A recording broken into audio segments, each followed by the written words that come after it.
दोस्तों एक बार फिर आपका स्वागत है, अभिनंदन है आपके अपने YouTube channel Aryan institute Allahabad में। दोस्तों जैसा कि बोर्ड पर आप देख पा रहे हैं, आज एक बार फिर आपके समक्ष बात करने वाले हैं यूपी डीएलएड प्रथम सेमेस्टर बैच 2022 पर। दोस्त लगातार आपके साथ डीएलएड प्रथम सेमेस्टर के दौरान अनवरत संघर्ष आप सभी के लिए जारी है। मैं निवेदन आप सभी से करना चाहूंगा कि चैनल पर पहली बार विजिट कर रहे हैं तो प्लीज चैनल को सब्सक्राइब जरूर कीजिएगा। देखिए आज के इस वीडियो में हम आपके समक्ष चर्चा कर रहे हैं बाल विकास एवं सीखने की प्रक्रिया एजुकेशन फर्स्ट पेपर। आप सभी को पता है एजुकेशन फर्स्ट पेपर और सेकंड पेपर अपने आप में समाप्ति के कगार पर चल रहा है। ठीक है, एजुकेशन फर्स्ट पेपर मींस आपके समक्ष चल रहा है बाल विकास एवं सीखने की प्रक्रिया, और एजुकेशन सेकंड पेपर शिक्षण अधिगम का सिद्धांत। ये दोनों सिलेबस आपके लगभग अपने समाप्ति के कगार पर चल रहे हैं। आज के इस वीडियो में हमने आपको बताया था कि चैप्टर नंबर 8 की शुरुआत आपके बीच में हो चुकी है, जिसका पार्ट नंबर 2 आपके बीच में जा रहा है। पार्ट नंबर 1 ऑलरेडी आप देख चुके हैं। उम्मीद करते हैं कि आप सभी को पसंद आया होगा। ठीक है, देखिए हमने आपसे कहा है एजुकेशन फर्स्ट पेपर जो है जैसे ही समाप्त होता है, ठीक है, आपको जो यहां नीचे आप देख पा रहे हैं डीएलएड प्रथम सेमेस्टर की संपूर्ण हस्तलिखित नोट्स प्राप्त करें मात्र 150 रुपए में। ठीक है, हमने आपसे कहा है आपको डीएलएड प्रथम सेमेस्टर यानी अगर किसी भी सब्जेक्ट की जरूरत हस्तलिखित नोट्स की आपको पड़ रही है या पूरे के पूरे सब्जेक्ट हस्तलिखित नोट्स रूप में आप प्राप्त करना चाहते हैं तो लिंक आपके डिस्क्रिप्शन बॉक्स में दिया गया है। मामूली से शुल्क मींस 150 रुपए का पेमेंट करके आप सारे सब्जेक्ट के हस्तलिखित नोट्स को प्राप्त कर सकते हैं। अगर आपको इस नोट से संबंधित किसी भी प्रकार की समस्या हो रही है तो बिल्कुल 94 52 33 10 53 पर आप अपनी बातों को बेधड़क कह सकते हैं। नीचे यहां लिखा जा रहा है सीखने की प्रमुख सिद्धांत, पार्ट नंबर 2 आपके बीच में जा रहा है। देखिए हमने आपसे कहा था जब प्रथम पार्ट आपके बीच में जा रहा था, इस चैप्टर में आप सभी के लिए कुछ महत्वपूर्ण साइंटिस्ट रखे गए हैं, जिसमें आपके 5 सिद्धांत रखे गए थे। हम ऑलरेडी आपके बीच में 2 सिद्धांत पर हमें लगता है कि चर्चा कर चुके हैं। तीसरा सिद्धांत आपके बीच में जा रहा है। तीसरा सिद्धांत मींस संबंध प्रतिक्रिया का सिद्धांत, जिसके प्रवर्तक या अगर कहा जाए प्रतिपादक जो है आईपी पावलोव महोदय हैं। अगर देखा जाए तो ये जो जितने भी वैज्ञानिक आपके बीच में आ रहे हैं सभी वैज्ञानिक अपने आप में महत्वपूर्ण है। इस वजह से मैं आपसे कहना चाहूंगा बिना समय गवाए आप अभी से कोर्स को परचेज करें। हमने आपसे कहा है जैसे ही आपका एजुकेशन फर्स्ट पेपर और सेकंड पेपर समाप्त होता है तत्काल इसी प्राइवेट टेलीग्राम चैनल जो आप 150 रुपए में ज्वाइन कर रहे हैं, प्रीवियस ईयर पेपर यानी डीएलएड प्रथम सेमेस्टर के प्रीवियस ईयर पेपर और इसी का मॉडल पेपर उपलब्ध कराया जाएगा। क्योंकि आप अपनी तैयारी को ताकि परखते हुए चलिएगा कि हमने अभी तक जितना अध्ययन किया है अपने कॉलेज के द्वारा, अपने आप से जितना अध्ययन किया है, हमारे द्वारा जितना अध्ययन किए हैं, सारी चीजें आपकी क्लियर होती हुई चली जाएं। दोस्त मैंने आपसे कहा है जितने भी सब्जेक्ट, ऐसा नहीं है कि एजुकेशन फर्स्ट पेपर और सेकंड पेपर का ही, ठीक है, नहीं, जितने भी सब्जेक्ट आपके बनने, चाहे हिंदी हो, चाहे संस्कृत हो, कंप्यूटर हो, ठीक है, सभी के मॉडल पेपर और प्रीवियस ईयर पेपर इस चैनल पर आपको प्रोवाइड किया जाएगा। ठीक है, देखिए यहां लिखा गया है किस चैनल पर, आपको प्राइवेट टेलीग्राम चैनल जो आप 150 रुपए में ज्वाइन कर रहे हैं। मैंने आपसे चैलेंज किया है, आपको मैं 95% नंबर दिलवा कर दम लूंगा, लेकिन जितनी चीजें यहां से आपको कही जाए उतनी चीजें आपको करना पड़ेगा। ठीक है, तो बहरहाल बिना समय को गंवाए हम आपको ले चलते हैं मोबाइल के स्क्रीन पर। मैं निवेदन आपसे करना चाहूंगा कि आप वीडियो को लाइक करें, शेयर करें, बस आपसे इसी की मैं अपेक्षा रखता हूं। ठीक है, तो चलिए आपको ले चलते हैं मोबाइल के स्क्रीन पर। तो दोस्तों हम आ चुके हैं अपने मोबाइल के स्क्रीन पर, जहां से आप देख पा रहे हैं चैप्टर नंबर 8 की शुरुआत आपके बीच में ऑलरेडी हो चुकी है, जिस पर हमने आपके बीच में थॉर्नडाइक के प्रयोग पर ऑलरेडी चर्चा कर चुके हैं। आज के इस वीडियो में देखिए हमने आपसे कल ही कहा था कि थॉर्नडाइक का जो चैप्टर है कहीं ना कहीं अगर देखा जाए तो थॉर्नडाइक महोदय अपने आप में काफ़ी महत्वपूर्ण वैज्ञानिक माने जाते थे। देखिए अगर हम आपसे बात करें जहाँ तक थॉर्नडाइक का प्रयोग है, अगर आपसे पूछा कि थॉर्नडाइक का प्रयोग किस जानवर पर आधारित था तो आप कहेंगे थॉर्नडाइक का प्रयोग जो है वो बिल्ली पर आधारित था। ठीक है, किस पर? बिल्ली पर, यानी थॉर्नडाइक महोदय अपना प्रयोग बिल्ली पर किए थे। यह आपसे 1 नंबर का क्वेश्चन पूछा जा सकता है कि थॉर्नडाइक महोदय किस जानवर पर प्रयोग किए थे, तो आप कहेंगे थॉर्नडाइक का प्रयोग जो है वो बिल्ली पर हुआ था। एक हम आपको छोटा सा दोहा बताने का प्रयास करते हैं, जैसे आपका कौन वैज्ञानिक किस पर प्रयोग किए थे। ठीक है, अगर कहा जाए थॉर्नडाइक देखिए अभी आगे उस पर हम चर्चा करते हैं, फिलहाल के लिए पहले आप इन सारी चीज़ों पर डिस्कस कर लीजिए, ठीक है। देखिए आपके समक्ष थॉर्नडाइक के प्रयोग के बाद हम आते हैं आईपी पावलोव महोदय पर, जिनका प्रयोग का नाम है संबंध प्रतिक्रिया का सिद्धांत, ठीक है। संबंध प्रतिक्रिया के सिद्धांत के अंतर्गत अगर हम आपसे बात करें तो देख पा रहे हैं संबंध प्रतिक्रिया के सिद्धांत के प्रतिपादक कौन हैं, आप कहेंगे संबंध प्रतिक्रिया के सिद्धांत के प्रतिपादक आईपी पावलोव महोदय हैं, ठीक है। ये चीज़ें आप ध्यान में रखिएगा। इनका प्रयोग किस पर था, इनका प्रयोग कुत्ते पर था। आपसे पूछा जा सकता है कि थॉर्नडाइक ने जो है देखिए आपसे पूछा जाएगा थॉर्नडाइक का प्रयोग किस पर हुआ, तो आप कहेंगे बिल्ली पर हुआ। आईपी पावलोव महोदय ने किस पर प्रयोग किया, तो आप कहेंगे कुत्ते पर किया, ठीक है। देखिए इनके प्रयोग को आप समझने का प्रयास करेंगे। प्रयोग इनका कह रहा है कि पावलोव ने अपना प्रयोग कुत्ते पर किया, कुत्ते को भोजन देने से पहले कुछ दिनों तक घंटी बजाई, ठीक है। अच्छा ये देखिए एक एक वैज्ञानिक थे, आपको सुनकर थोड़ी सी हंसी आ रही होगी, ठीक है, लेकिन यह कहीं ना कहीं जो साइंटिस्ट थे वो अपने आप में माने जाने थे। इनका प्रयोग आप सभी के लिए जानना अत्यंत आवश्यक है, ठीक भैया। देखिए आपसे कहा जा रहा है कि कुत्ते को भोजन देने से पहले कुछ दिनों, तो आप सोचिए जरा, ऐसे ऐसे वैज्ञानिक थे जो पहले उनको भोजन देने से पहले बैठकर वो घंटियाँ बजाते थे, ठीक है। इनका कहना था कि पहले उन्होंने घंटी बजाई, कई बार यह प्रक्रिया दोहराया, तब कुत्ते के मुख से लार टपकने लगे। जैसे अगर आपके पास, ठीक है, आपके समक्ष जो है बढ़िया बढ़िया चाट रख दिया जाए, फुल्की रख दिया जाए, इस तरह की चीज़ें रख दिया जाए, चाउमीन रख दिया जाए, तो हमें लगता है कि आपके मुख से लार पकने लगती है। सेम वही प्रक्रिया थी, कुत्ते के सामने जो है कुत्ते के समक्ष जो है भोजन रख दिया गया और जैसे घंटी बजाया गया, घंटी बजाने के बाद धीरे धीरे जब यह प्रक्रिया यह बार बार दोहराई गई और कुत्ते को लगता था कि इस घंटे के बजने के बाद हमें भोजन मिलेगा, ठीक है। तो जब यह प्रक्रिया बार बार दोहराई गई तो कुत्ते को लगने लगा कि अब घंटी बजने लगी है, हमें जो है भोजन की प्राप्ति हो जाएगी, ठीक है। यहाँ कहा फिर भोजन देकर घंटी बजाए। देखिए यहाँ कुछ दिनों तक घंटी बजाए, फिर भोजन न देकर घंटी बजाई, जैसे कुछ दिनों तक घंटी बजाई, भोजन दिया, ठीक है। फिर वही प्रक्रिया कुछ दिनों तक उन्होंने घंटी बजाया लेकिन भोजन नहीं दिया, लेकिन भोजन भले ही नहीं दिया लेकिन कुत्ते को तो लग रहा था कि जो है हमें भोजन मिलेगा, घंटी बज रही, ठीक है। और कई बार यह प्रक्रिया दोहराया, तब कुत्ते के मुख से लार टपकने लगी, क्योंकि कुत्ते ने यह सीख लिया था कि जब भी घंटी बजेगी भोजन मिलेगा। घंटे के प्रति, ठीक है, कुत्ते की इस प्रतिक्रिया को पावलोव ने संबंध सहज क्रिया की संज्ञा दी, ठीक है। आपने इसे समझा, जैसे इसमें एक थोड़े छोटे से शब्द में आप समझने का प्रयास करेंगे। आईपी पावलोव महोदय कह रहे हैं कि उन्होंने एक कुत्ता लिया और एक घंटी लिया, ठीक है। कुत्ते को भोजन देने से पहले, ठीक है, घंटी बजाई, घंटी बजाने के बाद उन्होंने कुत्ते को जो है भोजन दे दिया। कुछ दिनों तक उन्होंने भोजन पहले दिया, ठीक है, लेकिन फिर यह प्रक्रिया वो बार बार कर रहे हैं। कुछ दिनों के बाद उन्होंने घंटी तो बजाया, ठीक है, घंटी तो बजाया लेकिन कुत्ते को भोजन नहीं दिया। लेकिन भैया कुत्ता तो यह सीख चुका था कि जब भी घंटी बजेगी तो हमें भोजन मिलेगा, ठीक है।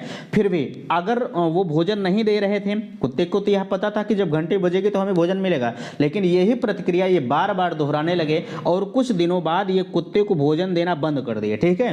कुत्ते को भोजन देना जब बंद कर देते हैं तो जाहिर सी बात है कुत्ता तो पहले से ही यह सीख चुका था कि जब भी घंटी बजेगी तत्काल हमें भोजन की प्राप्ति हो जाएगी, ठीक है। तो यही प्रतिक्रिया जो थी उनका जो है संबंध सहज प्रतिक्रिया की सिद्धांत उन्होंने संज्ञा दी, जो ऊपर देख पा रहे हैं संबंध प्रतिक्रिया सिद्धांत की संज्ञा दी है, ठीक है। ये प्रयोग आपको समझ में आया कि नहीं आया? देखिए यह प्रयोग कहीं ना कहीं महत्वपूर्ण है। 1 नंबर का क्वेश्चन आपसे पूछा जा सकता है। इसमें जो है 2 से 3 नंबरों का क्वेश्चन हमने आपको बताया। आपसे पहला क्वेश्चन बन सकता है कि संबंध प्रतिक्रिया का सिद्धांत किसने दिया, तो आप कहेंगे आईपी पावलोव ने दिया। दूसरा क्वेश्चन आपसे पूछा जा सकता है कि पावलोव महोदय किस जानवर पर प्रयोग किए थे, तो आपसे कहा जाएगा आप कुत्ते पर प्रयोग किए थे। 2 क्वेश्चन आपका बना कि नहीं बना, आप कहेंगे बिल्कुल बना, ठीक है। और डीएलएड की जहां तक सवाल है ये पूरा का पूरा प्रयोग ही आपसे पूछा जा सकता है कि उन्होंने किस प्रकार से प्रयोग किया है, ठीक है बाबू। आपको बिल्कुल शॉर्ट तरीके से आप जब अपनी बुक को उठाकर देखेंगे तो यही इतना मैटर जो आपके समक्ष दिया जा रहा है, ठीक है, यही इतना मैटर वो कम से कम 1 से 1.5 पन्ने में आपको लिख कर आएगा, ठीक है। इस वजह से मैं कहना चाहूँगा अगर आपको इस नोट्स की ज़रूरत पड़ रही है तो भैया प्लीज़ आप इस लिंक आपके डिस्क्रिप्शन बॉक्स में दिया गया है, वहाँ से आप इस PDF को प्राप्त कर सकते हैं, ठीक है। प्रबलन का सिद्धांत, ये भी अपने आप में महत्वपूर्ण है। प्रबलन का सिद्धांत देखिए इसमें कहा जा रहा है, इसके प्रतिपादक CL हल हैं, ठीक है। हल महोदय, CL हल को आप छोड़ दीजिए, सिर्फ हल कहिए, ठीक है। इनका प्रयोग किस पर हुआ था? ये अपना प्रयोग बंदर पर किए थे, ठीक है। और यह सिद्धांत थॉर्नडाइक के किए गए प्रयोग पर आधारित है। आपने देखा थॉर्नडाइक का प्रयोग, हमने आपको बताया थॉर्नडाइक का प्रयोग किस पर था? एक बिल्ली थी, उसे पिंजरे में बंद कर दिया गया था। पिंजरे के बाहर जो है, ठीक है, समझने का प्रयास करेंगे, क्योंकि यह जो CL हल महोदय ने प्रयोग किया था, ये थॉर्नडाइक के प्रयोग को दोहरा दिया था। बस फर्क इतना था कि जो थॉर्नडाइक महोदय थे उन्होंने बिल्ली पर प्रयोग किया था, और जो CL हल महोदय हैं इनका प्रयोग किस पर था? इनका प्रयोग बंदर पर था, ठीक है। चिंपैंजी आप कह सकते हैं, चिंपैंजी बंदर पर था। अच्छा, यहाँ कह रहे हैं CL हल महोदय, देखिए थॉर्नडाइक का प्रयोग समझने का प्रयास करेंगे। ये समझ लीजिए कि हम इसी को बता रहे हैं, ठीक है। थॉर्नडाइक महोदय का प्रयोग किस पर था? भूखी बिल्ली पर था। उन्होंने क्या किया? भूखी बिल्ली को एक पिंजरे में बंद कर दिया, ठीक है। पिंजरे में बंद करके एक उस पर खटका लगा दिया, पिंजरे में खटका लगा दिया। अगर बिल्ली उस पिंजरे के खटके पर जाती तो खटाक से वह दरवाजा खुल जाता, और पिंजरे के बाहर उन्होंने भोजन रख दिया, ठीक है। तो भोजन रखने के बाद जो है जैसे ही बिल्ली जाती उस पर, वह खुल जाता। तो बिल्ली यह क्रिया बार बार दोहराई, ठीक है। और उससे लगा कि अगर हम इस पिंजरे पर, इस खटके पर जो है अपना पैर रखेंगे तो यह दरवाजा खुल जाएगा, या इसका जो भी लगा है वह खुल जाएगा। तो यह प्रतिक्रिया बार बार दोहराई, वह भोजन को प्राप्त कर लेती है। तो भोजन जो उसका था वह उद्दीपक का काम कर रहा था, क्योंकि भोजन को पाने के लिए जो है बिल्ली वह खटके को खोल रही थी, ठीक है। तो यही क्रिया जो है, यही जो प्रबलन का सिद्धांत हमारा कहता है, यह थॉर्नडाइक के प्रयोग पर आधारित। हमने कहा आपसे कि बाबू हम बिल्कुल शॉर्ट तरीके से आपको ले चल रहे हैं, बिल्कुल भी ब्रॉड नहीं है। आप समझने का प्रयास अगर करेंगे तो सारी चीजें आपको खुद ब खुद यही समझ में आ जाएंगी, ठीक है। आपको कहीं जाने की जरूरत नहीं है। आगे आपसे कहा जा रहा है क्रिया प्रसूत अधिगम का सिद्धांत, इसे स्किनर महोदय ने दिया है। यह भी अपने आप में महत्वपूर्ण है, ठीक है। आपसे पूछा जा सकता है कि क्रिया प्रसूत अधिगम का सिद्धांत किसने दिया? तो आप कहेंगे क्रिया प्रसूत अधिगम का सिद्धांत स्किनर महोदय ने दिया, या इसे BF स्किनर कह सकते हैं। और यहाँ इनका प्रयोग चूहे पर था, ठीक है। इसको भी आप समझने का प्रयास करेंगे। आगे कहा जा रहा है स्किनर ने एक लीवर वाला बक्सा बनाया, ठीक है। लीवर वाला उन्होंने बक्सा बनाया। लीवर पर चूहे के पैर को डालते ही खट से आवाज होती, इस ध्वनि को सुनकर चूहा आगे बढ़ता और प्याले में भोजन मिलता है, ठीक है। वह भोजन चूहे के लिए प्रबलन का कार्य कर रहा था, और चूहा भूखा होने पर प्ररोदित होता था और लीवर दबाता था, भोजन को प्राप्त कर लेता था। देखिए अगर देखा जाए जितने भी वैज्ञानिक थे सभी ने एक ही प्रयोग किया था, ठीक है। हम आपसे बार बार यही कहते हैं कि कोई इधर से आता था, ठीक है, कोई इधर से आ जाता था, कोई इधर से आ जाता था। देखिए उन्होंने भी यही काम किया, जो थॉर्नडाइक महोदय ने जैसे प्रयोग किया सेम यही प्रयोग इन्होंने, सभी ने भोजन को रखा, भोजन उद्दीपक का काम करता था, ठीक है। तो सब ने वही प्रक्रिया दोहराई, बस किसी में थोड़ा सा अंतर कर दिया, किसी ने थोड़ा सा वैसे ही रख दिया, ठीक है। तो इन्होंने वही भी रखा, एक लीवर वाला बक्सा लिया, उसमें जो है चूहे को डाल दिया। चूहा जैसे ही उस लीवर पर जाता था फटाक से वह दरवाजा खुल जाता था और उससे भोजन की प्राप्ति हो जाती थी, ठीक है। तो आपको कुछ समझना नहीं है, बस इतना आप समझिए क्रिया प्रसूत अधिगम का सिद्धांत किसने दिया? तो आप कहेंगे BF स्किनर ने दिया। इनका प्रयोग किस पर था? तो इनका प्रयोग हमारा चूहे पर था, ठीक है। ये आप समझ पा रहे हैं कि नहीं समझ पा रहे हैं? बिल्कुल आप मुझे कमेंट सेशन में अवश्य बताएंगे। देखिए हमें नहीं लगता कि अब इतने इससे आसान शब्दों में आपके लिए और कुछ हो सकता है, ठीक है। अब आपके बीच में आ रहा है, देखिए इसके आगे कहा जा रहा है कि सूझ का सिद्धांत, ठीक है। देखिए अगला आपके बीच में आ रहा है सूझ का सिद्धांत। देखिए अगला प्रयोग आपके समक्ष लगा है सूझ का सिद्धांत। आपसे पूछा जा सकता है कि सूझ का सिद्धांत किसने दिया? तो आप कहेंगे देखिए सूझ के सिद्धांत के 3 प्रवर्तक थे, ठीक है। प्रवर्तक कहें, प्रतिपादक कहें, कुछ भी कह सकते हैं। आपको समझना है, चाहे जैसे आप समझें, बस आपको एक ही परम उद्देश्य होना चाहिए, हम किसी चीज को समझेंगे, ठीक है। जिस दिन भैया आपने ठान लिया हमें इस कार्य को करना है, ठीक है, जिस दिन आपने ठान लिया हमें इस कार्य कार्य को करना है तो आपके लिए वह कार्य बिल्कुल जीरो लगेगा। लेकिन अगर आपने सोच लिया यार हमसे ये तो नहीं हो पाएगा, ठीक है, वह आप नहीं कर सकते। इस वजह से आप ये ठान कर चलिए हमें जो क्लासें यहाँ से प्रोवाइड की जा रही हैं हम उस चीज़ को समझेंगे तो समझेंगे चाहे जैसे, ठीक है। चलिए, प्रतिपादक कौन थे? कोहलर, वर्दिमर और कोफका थे, ठीक है। यह आपसे पूछा जा सकता है कि सूच के सिद्धांत के प्रतिपादक कौन थे, तो आप कहेंगे कोहलर, वर्दिमर, कोफका थे। आप किसी भी नाम को याद रखिएगा या तीनों नाम को याद रखिएगा, चूंकि तीनों नाम एक साथ पूछे जा सकते हैं। कभी कभी आपको कंफ्यूज करने के लिए दे देगा वर्दिमर, कोफका और किसी और का नाम दे देगा, कोहलर, वर्दिमर दे देगा, किसी और का नाम दे देगा, यानी दो नाम को कोरिलेट करेगा, तीसरा नाम कोई और दे देगा, ठीक है। तो इस वजह से तीनों को आप बिल्कुल ध्यान में रखेंगे। इनका प्रयोग किस पर था, आप इनके प्रयोग को देखेंगे। कोहलर ने अपना प्रयोग 6 वनमानुषों को लिया, एक कमरे में बंद कर दिया, कमरे की छत पर एक केला लटका दिया, ठीक है, कुछ दूर पर एक बाक्स रख दिया। वनमानुषों ने उछल कर केले को प्राप्त करने का प्रयास किया किंतु असफल रहे। उनमें से एक वनमानुष जिसका नाम सुल्तान था, अब यह चीज आपके समक्ष जो सुल्तान वाला वर्ड आ रहा है बाबू, यह आपके लिए महत्वपूर्ण है, आप इसे ध्यान में रखेंगे, ठीक है। सुल्तान था, वह थोड़ी देर बाद कमरे में इधर उधर घूमा और जो है बाक्स के पास जाकर खड़ा हुआ। सुल्तान ने बाक्स को खींचा और केले के नीचे ले गया, फलस्वरूप उस पर वह चढ़ा और केले को प्राप्त किया। इस प्रकार यह सिद्ध होता है कि उसमें सूझ थी, ठीक है।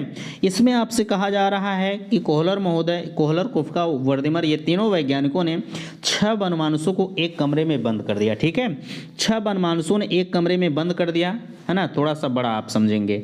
एक कमरे में अगर ये बंद कर देते हैं, आप समझने का प्रयास करेंगे, जैसे एक कमरे में इन्होंने बंद कर दिया, ठीक है। एक कमरे में बंद करने के बाद जो है यहाँ एक जो है 2-3 अंगूर के छत्ते को लटका दिया, ठीक है, और उसके नीचे इन्होंने एक बॉक्स यहाँ रख दिया, ठीक है, एक बॉक्स यहाँ रख दिया। अब यहीं इर्द गिर्द ये सभी लोग देख रहे हैं वनमानुष जो केले को हम कैसे प्राप्त करें। अब अगर यहाँ से उछलते हैं नीचे से तो ये केले को नहीं प्राप्त कर पा रहे थे, ठीक है, केले को नहीं प्राप्त कर पा रहे थे। लेकिन अब एक उनमें से सुल्तान नामक वनमानुष था, वह इधर उधर घूमता रहा, ऐसे ऐसे घूमता रहा, सोचता रहा कि हम केले को किस प्रकार से प्राप्त करेंगे। तो उसके दिमाग में आया कि हम क्यों नहीं ये बॉक्स जो बना है यहाँ हम खिसका कर ले जाएं। जैसे यहाँ अगर ये लेकर चला आया, ठीक है, यहाँ ये लेकर चला आया और ये सोचा कि हम अगर क्यों नहीं इस बॉक्स पर चढ़ जाते हैं तो हम इस केले को प्राप्त कर लेंगे। तो इसके मन में यही चीज़ें आया और यह इस बॉक्स पर चढ़ा और फटाक से यह चीज़ें, यह केला प्राप्त कर लिया, ठीक है। तो यही कहीं ना कहीं इससे यह सिद्ध होता है कि इस वनमानुष के अंदर जिसका नाम सुल्तान था उसके अंदर सूझ पाई जाती थी, ठीक है। ये चीज़ें आपको समझ में आई कि नहीं आई, आप बताएंगे हमें, ठीक है।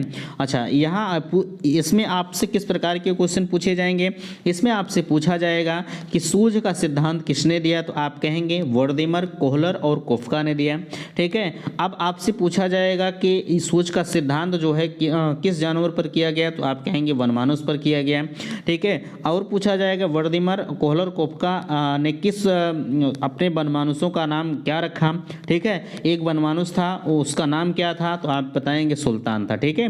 ये चीज़ें आपको समझ में आई कि नहीं आई, बिल्कुल आप मुझे कमेंट सेक्शन में जरूर बताएंगे। चलिए, यहाँ से कुछ चीज़ें आपके लिए महत्वपूर्ण आ रही हैं, समझने का प्रयास करेंगे। पियाजे के अनुसार विकास की कुछ स्थितियाँ हैं, ठीक है। देखिए, यहाँ आपसे कहा जा रहा है जीन पियाजे के अनुसार विकास की 4 अवस्थाएं पाई जाती हैं। यह आपके परीक्षा में बार बार पूछी जाने वाले क्वेश्चंस हैं, इंपॉर्टेंट चीज़ें हैं, समझने का प्रयास करेंगे। संवेदी प्रेरक कार आयु से जो है आयु या 0 से 2 वर्ष, ठीक है। यह आयु है 0 से 2 वर्ष तक संवेदी प्रेरक काल कहा जाता है।